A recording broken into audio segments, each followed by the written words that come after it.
I hope that you're having a wonderful day. And I just kind of wanted to refresh on what we're doing here. I'm going over the 5 stages of change. And last Monday I did a video on stage 1, which was pre-contemplation, which is basically when someone is not ready to make the change. They're just oblivious to the risk involved with the habit or the behavior that needs changed, or they just dismiss it. And I kind of was in that stage for many years, mainly because maybe it was a pride thing. I didn't want anyone telling me that I needed to change, or that I needed to eat differently, or that I needed to, be healthier. So I stayed in that stage for a long time. So now this week we're going to talk about stage 2, which is contemplation. And that's kind of where you're starting to acknowledge that, there are risks involved with the habit or the behavior, and you're kind of accepting that maybe change is a little necessary, or at least definitely would be beneficial.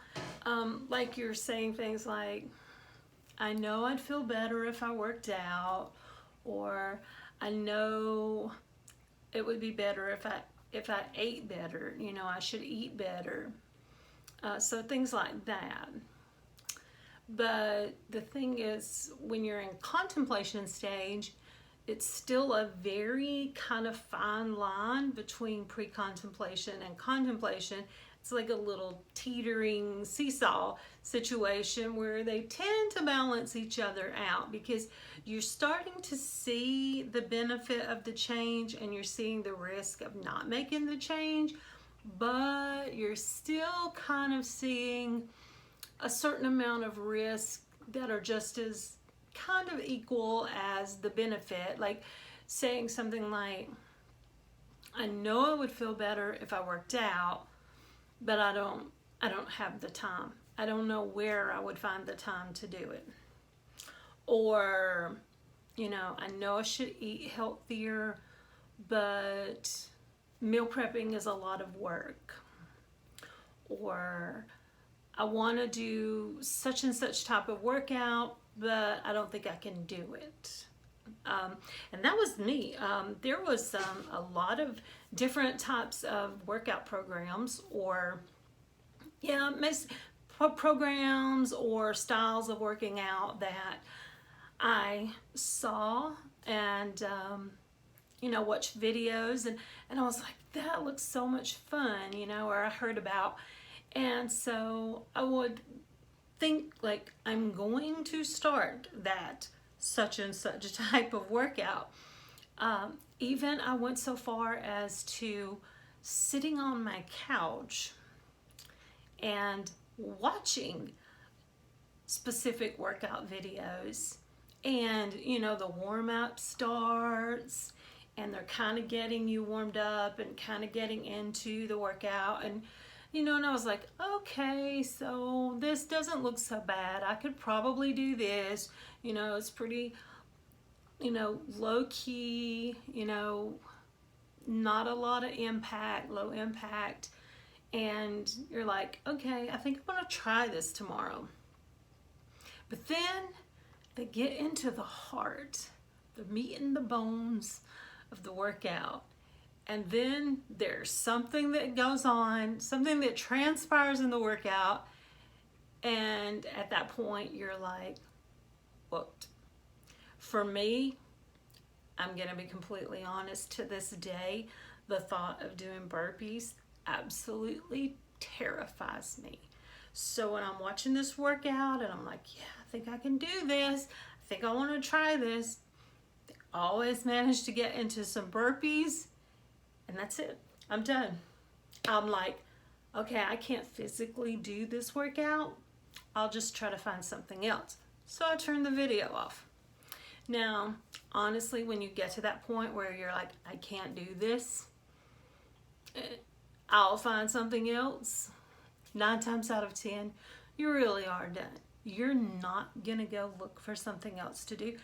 And 9 times out of 10, I mean, let's be honest, 10 times out of 10, I never looked for anything else to do.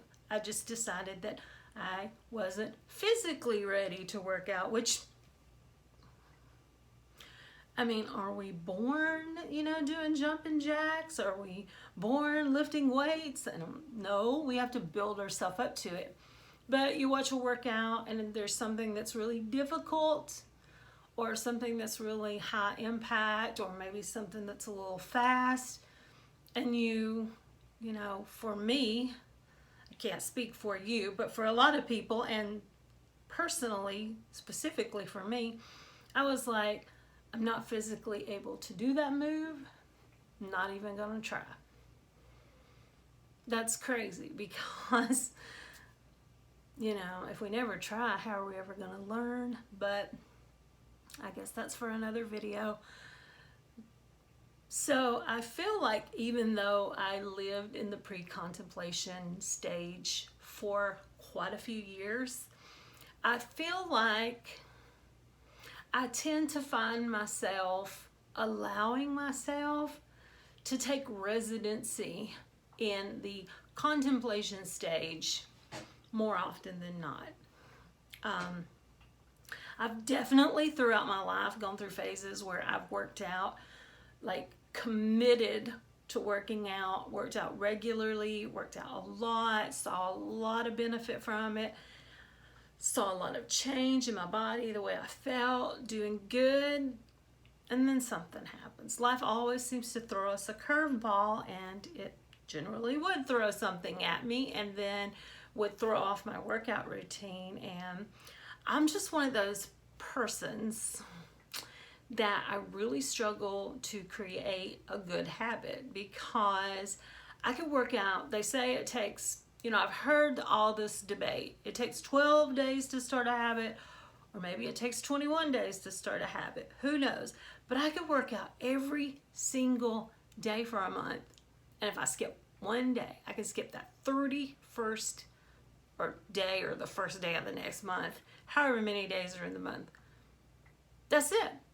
I'm done. I don't even work out the whole next month. I'm just done, because that one day can break my entire cycle. And I really wish I could do better about it. And I do, like in this contemplation phase, I don't have time. Oh, I'd have to get up extra early. Oh, I have a lot of homework to do. Oh, the house isn't cleaned. Oh, I can't physically do these moves. You could just keep going on and on with the excuses. But the point is, that's all they are, is excuses. Plain and simple. It's at this phase, like right here's the critical moment where you're seeing the risk. You're still making excuses for the risk, but which is more important? The risk of the impact that this behavior or this lifestyle or these habits are going to have on your life from this moment forward, or suffering through a little, making some time, getting up early, finishing your homework in the morning so you can work out at night, cleaning the house at night before you go to bed so you can get up in the morning to a clean house and do a little workout before you do your homework. I mean, it's just all about what's the priority. You got to decide what's the most important, the benefit or the risk. And the risks usually aren't going to do anything to benefit your life. I mean, think about it. If you're overweight and you eat like crap, the risks are going to be heart disease, diabetes, and you just physically feel like crap all the time. You have no energy, no motivation, a higher risk for depression. Those risks can't possibly outweigh the benefit of eating healthier, feeling better, and, you know, getting a little room back in those genes. So this is the contemplation stage, and this is a stage that I, you know, like I said, I take residency in it far more often than I should allow myself to, but it is what it is. And next week we will move on to stage 3. And I hope, if you didn't watch last week's video about stage 1 and pre-contemplation, you go back to watch it. I hope that you give this video a thumbs up if you like it, and I would love to have you subscribe and follow my fitness journey. And if you're on your own fitness journey, you can join me and we can venture this journey together. So I hope that you have an absolutely amazing day, and take care. Stay safe. Bye.